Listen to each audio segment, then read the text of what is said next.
Bom, mesmo que quando ela não é realista, né, a literatura, a arte em geral, ela busca provocar um determinado efeito. Não necessariamente um efeito realista, né? Usando, como eu falei agora há pouco, uma série de efeitos convencionados como sendo do realismo. Às vezes a literatura não é nada realista, né? Como a da ficção científica, por exemplo, e várias outras expressões literárias, né? Elas são muito mais distantes da realidade, né? Então a literatura realista estaria bem perto do real, enquanto outras formas de literatura estariam até muito distantes, né? Criando mundos imaginários e tentando provocar outros efeitos no leitor que não esse efeito de realidade, né? Só que aí, por mais que não seja um efeito de realidade, né? Eu ainda estou querendo produzir um determinado efeito, produzir uma determinada emoção, uma determinada reação, né? Então, na verdade, toda forma literária, ela busca criar um certo efeito, que é um efeito normalmente de sentido, né? Então, ela está buscando uma determinada verdade sobre o mundo, que é normalmente a do autor, né? Então, enquanto um sistema de comunicação, né, porque a literatura também é comunicação, ela cria, né, o autor normalmente ele cria uma determinada forma que é construída a partir da verdade dele, né, ou buscando essa verdade para gerar um determinado sentido ou um efeito de sentido no leitor. Então, quando o leitor lê aquele texto, aquilo faz sentido para ele, né? Vocês já pensaram sobre essa expressão? O que significa fazer sentido, né? Porque, no fundo, as palavras, né, elas são só sons. Elas criam algum significado porque alguém falou pra gente que tal conjunto de sons significa tal palavra e tal palavra significa ou faz referência a uma determinada coisa no mundo. Então, fazer sentido significa compreender, de certa forma, esse sistema simbólico da linguagem, organizá-lo numa determinada forma mental, né, que produz algum efeito em nós, né, algum efeito de sentido, ou seja, eu entendo aquilo. Fazer sentido também significa, de certa forma, organizar o caos, né? Ou organizar aqueles símbolos, né? Sonoros, por exemplo, como no caso da música, ou plásticos, né? De cores e de linhas e de formas, como no caso da pintura, ou aquele conjunto de signos, né? Verbais, né, como no caso da literatura, da poesia e tal. Então eu organizo aquilo, né, de certa forma a minha mente consegue capturar e aquilo me comunica alguma coisa, né.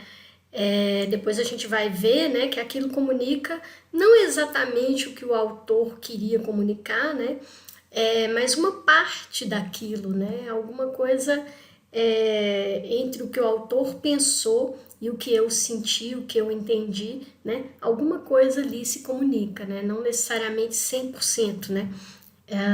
Eu nunca tenho uma comunicação que seja absolutamente fiel, né?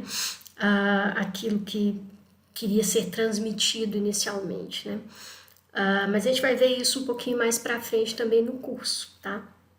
A Leila vai falar também de um sistema simbólico específico, né, que foi o primeiro, na verdade, a tentar representar o mundo, que é o mito, né?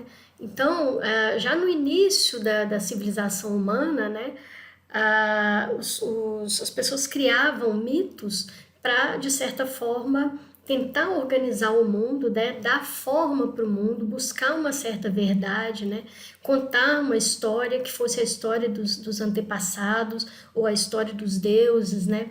Então, no início do mundo humano, os mitos eram narrativas de origem, eram histórias que se supunham verdadeiras, né. Então, ali estavam normalmente reunidas a arte, a espiritualidade, né, ou o misticismo, a religião, de certa forma, mas o espírito, né, então a arte, a espiritualidade, a performance, né, porque geralmente esses mitos eram contados também a partir de danças e cantos, né, então você tinha várias artes ali envolvidas, né, nessa narrativa do mito, Esses mitos faziam sentido para aquele povo, né, porque eles representavam, de certa forma, a história deles, né, ou a história dos deuses, ou a história da origem de uma determinada coisa, ou de uma determinada visão de mundo daquele povo, etc. e tal. Então, essas narrativas eram consideradas verdadeiras, né?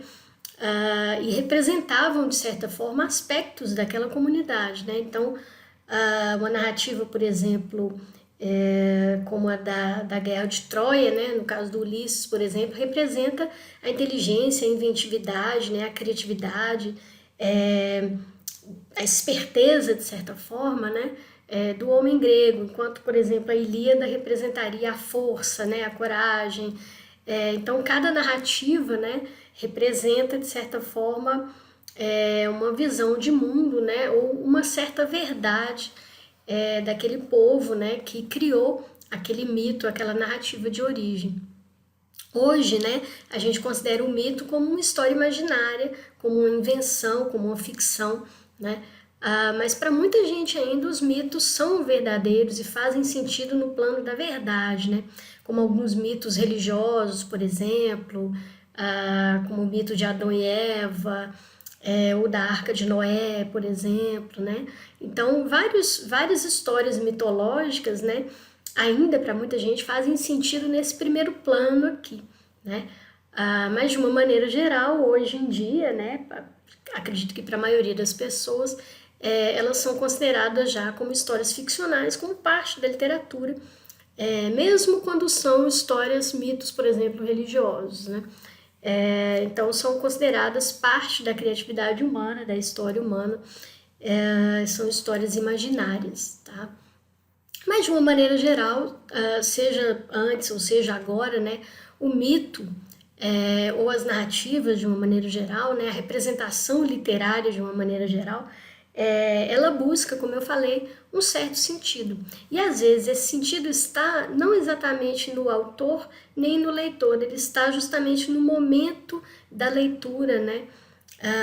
Que é um momento às vezes muito sutil em que alguma coisa, como a gente falou no início da aula, alguma coisa se escreve, né? Então, na criação literária eu tento representar o mundo, não consigo, mas ao tentar eu consigo representar alguma coisa, né? Que é um pouco o que esse trechinho da Clarice diz, né? Ela diz assim: escrever é o modo de quem tem a palavra como isca. Então, a palavra pescando o que não é palavra, né? Alguma coisa do mundo, ou do mundo concreto, ou do nosso mundo de emoção, do nosso mundo de imaginação, da nossa subjetividade, enfim. Então, a palavra pesca o que não é palavra. Quando essa não palavra, que é a entrelinha, né, morde a isca, alguma coisa se escreveu, né? Ou alguma coisa foi lida, alguma coisa foi interpretada, algum sentido foi criado. Qual? A gente não sabe porque vai depender muito do leitor, né? Então, dependendo do texto, se for um texto, por exemplo, mais metafórico, mais subjetivo, mais poético, essa entrelinha ela vai ser muito sutil, ela vai ser extremamente subjetiva mesmo, né? Cada um vai interpretar de uma determinada maneira. Se for um texto mais referencial, mais concreto, como uma narrativa, por exemplo, ou uma narrativa realista, né? A tendência é você ter menos entrelinhas, né? Você ter um texto cujo sentido, digamos assim, é mais referencial. Então eu vou me lembrar mais do mundo. Mas seja de um jeito ou seja de outro, alguma coisa se escreve, alguma coisa criada na mente do leitor, alguma imagem se forma, né? Pode ser uma imagem mais dinâmica, mais poética, mais lírica, ou pode ser uma imagem mais narrativa, né? Com começo, meio e fim. Então eu posso ler um texto, por exemplo, e criar uma imagem em movimento, né? De personagens se movimentando, traindo, mentindo, matando-se uns aos outros, né? Conquistando castelos, conquistando territórios. Então eu imagino tudo aquilo. As narrativas geralmente são mais dinâmicas, né? E o sentido é construído ao longo do tempo, né? Então, geralmente eu tenho um começo, tenho um meio, tenho um fim, né? Tem um momento épico, né? Onde o herói resolve todos os problemas, elimina todos os seus inimigos e consegue conquistar, né, o que ele queria, né? Seja um reino, seja o casamento com uma amada, enfim. isso em narrativas, né? Mas normalmente na poesia, por exemplo, ou às vezes até no teatro, esse sentido às vezes é mais sutil, é mais subjetivo. Então, o que é transmitido ali não é exatamente uma imagem concreta com, por exemplo, personagens, árvores, castelos, bruxas, né? Mas são emoções que são transmitidas e aí o leitor vai, muitas vezes, criar emoções muito dele, né? Muito subjetivas em relação a tudo aquilo que está sendo descrito, né? Então, às vezes, ele entra em contato com as emoções que o autor exprimiu ali, essa isca, né, de certa forma é pescada, mas não necessariamente ela é muito próxima daquilo que o autor tentou dizer inicialmente, né? Mas não tem importância, porque o que importa é que alguma coisa se escreveu, quer dizer, o leitor compreendeu alguma coisa, sentiu alguma coisa, imaginou alguma coisa, né? De certa forma, ele entrou em contato com essa espécie de realidade, né? Que é a realidade da literatura. É importante pensar também que alguma coisa que se escreve, né, como diz Clarice aqui, ela pode ser mais ou menos próxima daquilo que a gente entende de real, tá? Mas desde o início da reflexão sobre a literatura, por exemplo, no Aristóteles, né, que foi o primeiro a escrever sobre esse ofício de escrever, né, e de criar, ele diz, por exemplo, né, que não é o ofício do poeta narrar o que aconteceu, o que de fato aconteceu, né? É sim o de representar o que poderia acontecer, ou o que poderia ter acontecido, né? Quer dizer, o que é possível segundo a verossimilhança e a necessidade. Então, quer dizer, já lá no Aristóteles, né, se entendia que muito mais importante do que representar a realidade tal como ela se dá, né, para a literatura o que é importante é criar na mente do leitor uma realidade que faça sentido, ou que seja próxima do real, né, que é o que a palavra verossimilhança significa. Verossímil significa semelhante ao verdadeiro, semelhante ao real. Né? Mas mais semelhante à verdade, a uma verdade possível, né? Não necessariamente a uma verdade de fato, ok? Então, por exemplo, né, tem outros textos do Aristóteles interessantes que ele diz assim: falta menor comete o poeta que ignore que a corça não tem cornos, que o poeta que a represente de modo não artístico. Né? Ou seja, muito mais importante do que a verdade, né, que seria um poeta ou um artista, né, um pintor, representar, por exemplo, uma corça sem chifres, né, seria pior se ele representasse ela de uma forma não artística.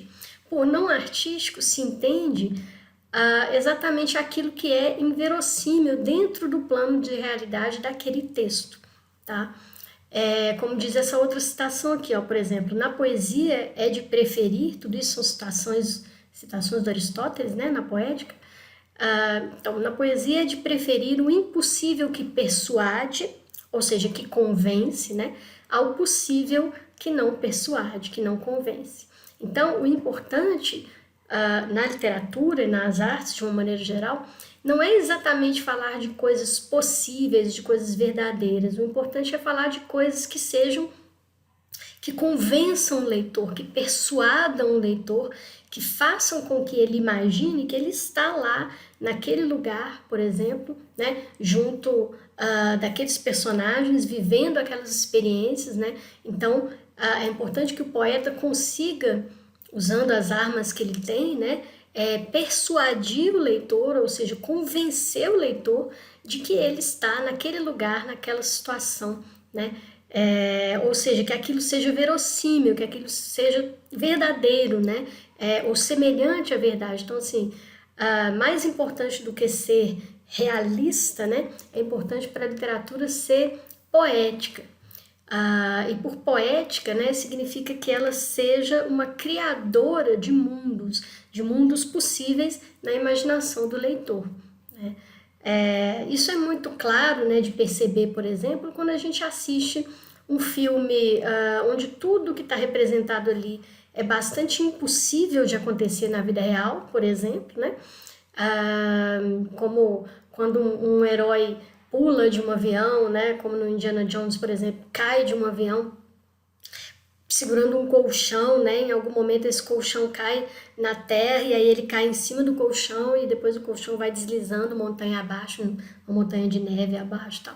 Então, quer dizer, ou mesmo quando um herói está andando em cima de um avião em movimento, né? Ou em cima de um trem em movimento, né? Nada disso seria muito possível na vida real, sem grandes machucados, né? Mas no cinema isso acontece, né? No cinema de ação, por exemplo, isso acontece com muita frequência, né? E aquilo tudo parece possível, né? Parece verossímil, né? Então, assim, tudo aquilo convence o leitor ou o espectador, né? No caso do cinema, de que aquilo está acontecendo ali naquele momento. Então, muito mais importante do que ser verdadeiro é ser convincente, né? Então, você tem que convencer o espectador ou o leitor de que tudo aquilo está acontecendo, né? Como no caso do Harry Potter, por exemplo, em que ele vai em direção a uma pilastra, né, do metrô e ali tem um portal para um outro mundo, né? Ele entra nesse outro mundo, vai para Hogwarts e tal. Então, assim, o importante é convencer, seduzir o leitor, né, ou o espectador de que tudo aquilo ali está acontecendo. Então, essa é o tipo de realidade que se espera na literatura. Não é exatamente uma realidade realista, embora exista, claro, como eu já falei, a literatura e a arte realista que tentam fazer o mais possível, né, colocar em contato com a realidade, ok? Mas o mais importante, talvez, para a mimesis, né, ou para essa representação literária, é justamente o representar algo que seja convincente, que seja plausível, né, que seja verossímil para o leitor. Ou seja, a representação tem que fazer com que ele mergulhe ali dentro, com que ele acredite que aquilo ali está acontecendo. Bom, então é da literatura, né, como eu já falei, representar, o Aristóteles, representar o que poderia ter acontecido, ou o que poderia acontecer naquela situação específica, né? Não exatamente o que aconteceu, mas o que poderia ter acontecido, o que seria plausível de acontecer a partir das características daqueles personagens, por exemplo, entendeu? Então, se você tem um personagem malvado, ou extremamente perverso, que de repente comete um ato de bondade, será que aquilo ali é verossímil, né? Talvez não. Então, o autor sempre tem que pensar isso, assim, é convincente que esse personagem faça isso, né? Ou um personagem, por exemplo, muito generoso, que de repente se revela egoísta, né? Então, tudo bem, isso pode acontecer, né? Mas para que isso aconteça no plano da literatura, o autor tem que ser muito cuidadoso para mostrar esse processo, por exemplo, de transformação de um caráter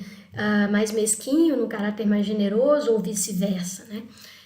E ao fazer isso, é claro, né, ao tentar representar aquilo que poderia acontecer numa determinada situação com determinados personagens, eu revelo algumas possibilidades que não aconteceram na vida real, mas que são possibilidades possíveis, né? Tanto é que tem um verso do Mário Quintana que ele diz assim, que a mentira é uma verdade que esqueceu de acontecer, né? Que se esqueceu de acontecer. E de fato, assim, muitas vezes a literatura, ela mostra cenários possíveis, né? Recentemente, por exemplo, a gente viu, não sei se vocês viram, né? Tem uma série que tá bem famosa, né? Na Netflix, chama O Conto da Aia, onde se vai mostrar exatamente a possibilidade de um futuro, né? Que é bem possível, não aconteceu ainda, mas ele é muito possível, né? É o que a gente chama de literatura distópica, né? Quer dizer, ela cria um futuro imaginado, né? A partir de elementos do real presente, tá? Então, nessa série, né? Que na verdade ela é fruto de um livro, né? Um livro da década de 80, de uma autora canadense, que é a Margaret Atwood. Ela projeta, né, isso lá nos anos 80, ela projeta um futuro, né, que a gente chama de futuro distópico, porque não é um futuro exatamente bom, né, não é um futuro ideal, não é um futuro idealista, né, ou seja, um futuro legal, né, um futuro bem terrível, bem tenebroso, mas muito possível, né, dadas as características no caso da sociedade da época e ainda as de hoje, né? Então, ela foi muito realista no certo sentido, que nada disso aconteceu ainda, mas é bem provável que aconteça, ou, se não é provável, é possível. E se é possível, né, a gente pode, na verdade, tentar evitar que esse futuro de fato aconteça, tá? Então, depois vocês assistam a série e me contem, né, se vocês gostaram ou não. Mas, enfim, uma das consequências, né, da gente revelar essas possibilidades do real é justamente levantar uma dúvida, né, sobre sobre a fatalidade do real, da natureza. Então, quer dizer, isso é inevitável, isso ia acontecer de qualquer jeito, ou não tem solução, não tem saída, isso vai ser assim, dessa maneira, não tem jeito, né? Então, na verdade, o que a literatura faz é levantar uma dúvida sobre esses fatalismos, né? Sobre essas verdades sobre o futuro. Na verdade, o futuro está aí para ser escrito, né? Então, não necessariamente ele precisa ser desse jeito, né? Então, eu mostrando um futuro distópico ou um futuro, mesmo um futuro idealista, né, como nas utopias, a utopia levanta um futuro ideal, perfeito, digamos assim, e a distopia levanta um futuro terrível, né? Nesses dois campos, né, eu estou levantando uma dúvida sobre o que pode ser o nosso futuro, né? Então, essa fatalidade suposta, né, do real, do que está acontecendo, ela é questionada e a pessoa pode pensar assim, poxa, de fato, pode ser que isso aconteça, pode ser que isso não aconteça, então isso significa que eu posso me movimentar, eu posso agir, né? Eu posso transformar o mundo e posso transformar esse futuro, né, que seria terrível, em algo muito diferente, né? Então, a literatura, de certa forma, não só o futuro, né, o passado, que a gente tem um tipo de literatura que a gente chama de literatura histórica, que também faz projeções, né, e reescreve momentos da nossa história, etc e tal.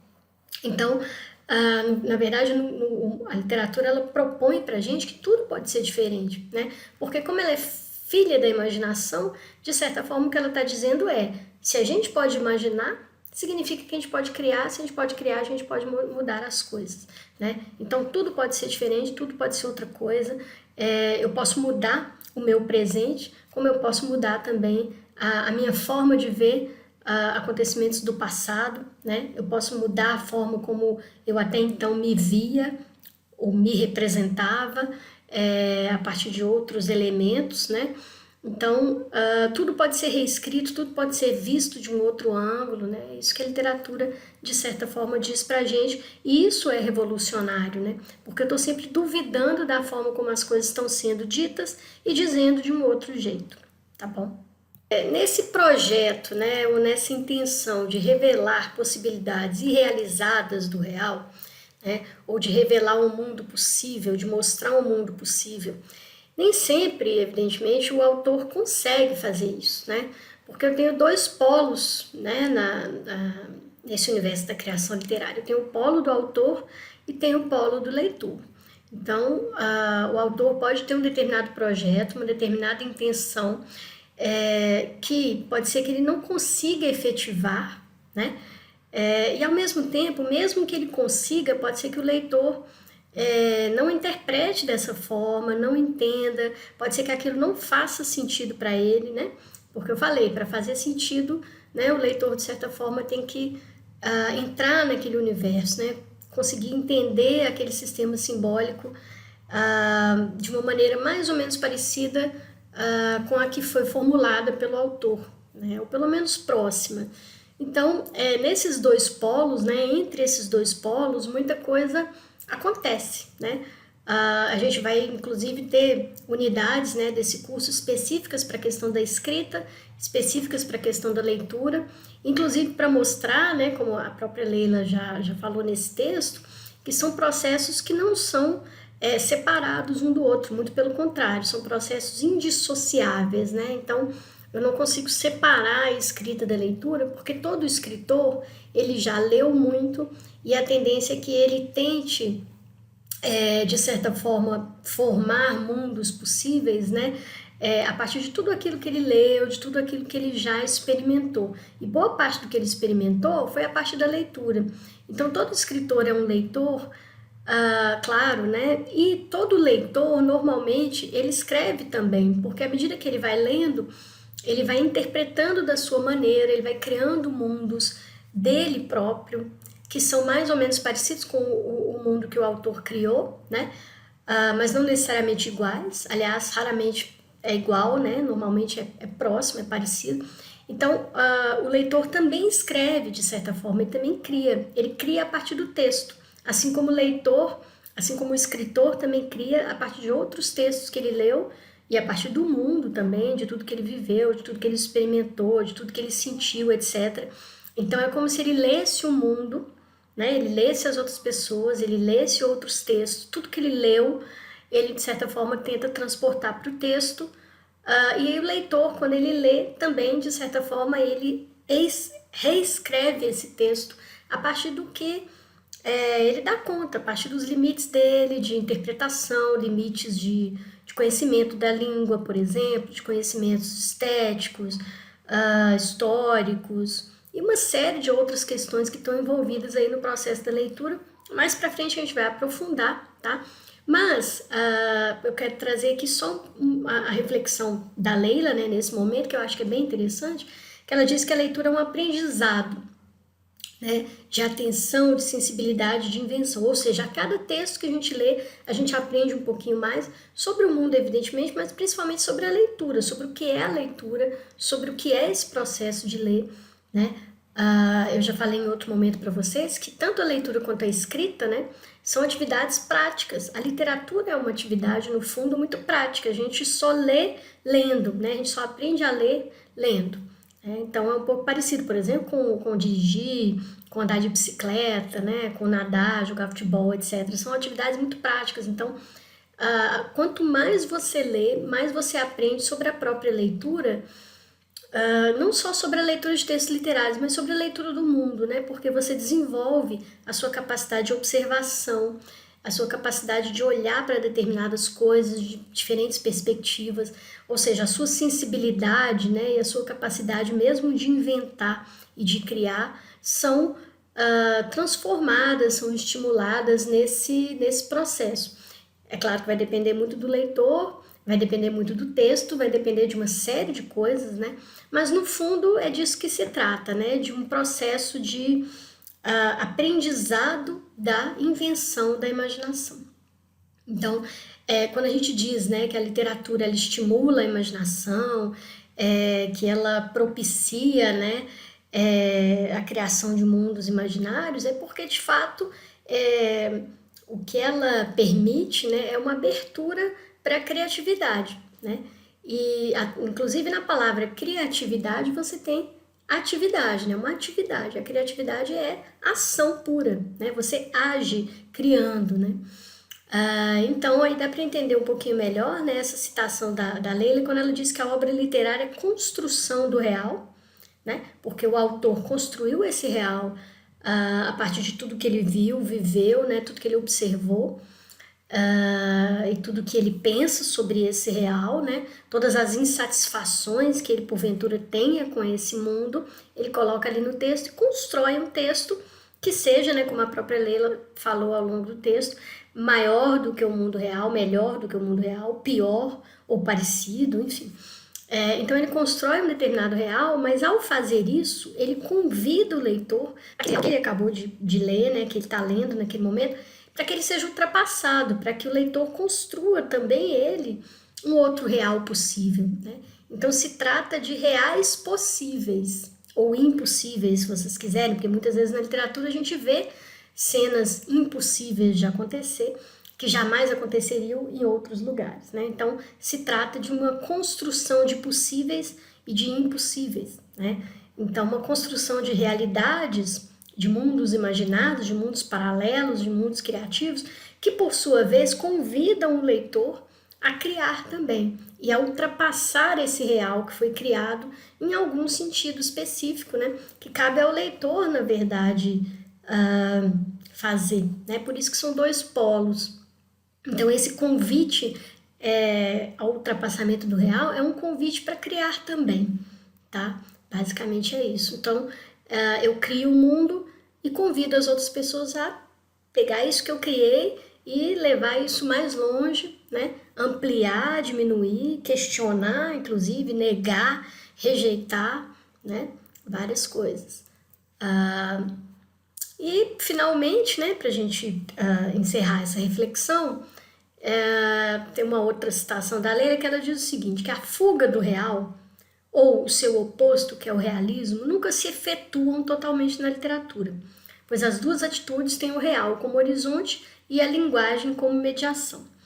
Como a gente sabe que a linguagem é falha, né, ela não dá conta de representar completamente, eu nunca vou conseguir fazer uma representação absolutamente realista. E ao mesmo tempo, eu também não vou conseguir fugir do real completamente, porque eu parto dele, né? Eu não tenho como sair da realidade 100%, porque geralmente tudo que eu crio é criado a partir de alguma coisa que eu já vi, que eu já vivi, que eu já experimentei e tal. Então, é como se ela dissesse que a linguagem, né, ela é um obstáculo para essa criação, para essa representação do real, mas ao mesmo tempo é o caminho, é o único caminho. Então, ela é um caminho e um obstáculo ao mesmo tempo, ou seja, um paradoxo, né? Como se eu tivesse uma estrada feita de muros, né? Ou uma estrada feita de obstáculos, né? O tempo inteiro eu estimulo a construção daquele sentido, mas ao mesmo tempo eu nunca alcanço aquilo que eu estou buscando, né? É por isso que ela chama a literatura de um saber da falta, né? É claro que ela usa essa expressão, né? Que ela tem a Leila tem uma formação psicanalítica, né? Então tem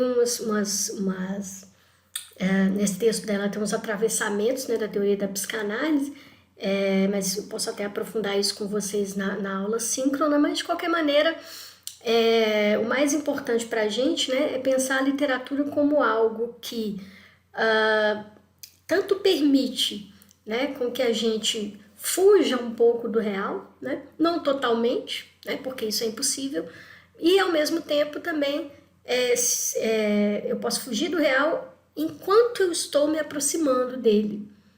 É muito interessante isso, porque eu me aproximo enquanto me afasto e me afasto enquanto me aproximo, né? Então, são esses paradoxos que a linguagem literária permite, porque enquanto eu estou mergulhado num real fantástico, imaginário, imaginado, e eu estou criando nesse real, de certa forma é como se a literatura me dissesse, olha, você pode criar na sua vida também, você pode modificar a sua vida, você pode modificar a sua existência. Ao mesmo tempo, né, quando eu estou fugindo desse real ou entrando num texto para fugir, né, da minha vida, dos meus problemas e tal, ela também pode me dizer assim, olha, você está fugindo por quê? Né? Exatamente o que está te incomodando, né? Quais são as questões, né? Então ela leva a gente a criar mundos um pouco melhores que os nossos, ou às vezes ver o mundo de uma forma com uma lente aumentada, né? Ver os problemas de uma maneira bem brutal, até para acordar mesmo, né? Então são várias possibilidades, né? Infinitas possibilidades, eu diria, porque se trata, né, como a gente já falou várias vezes, de uma criação de possíveis, de mundos possíveis, né? Ou de mundos impossíveis, ok? É isso.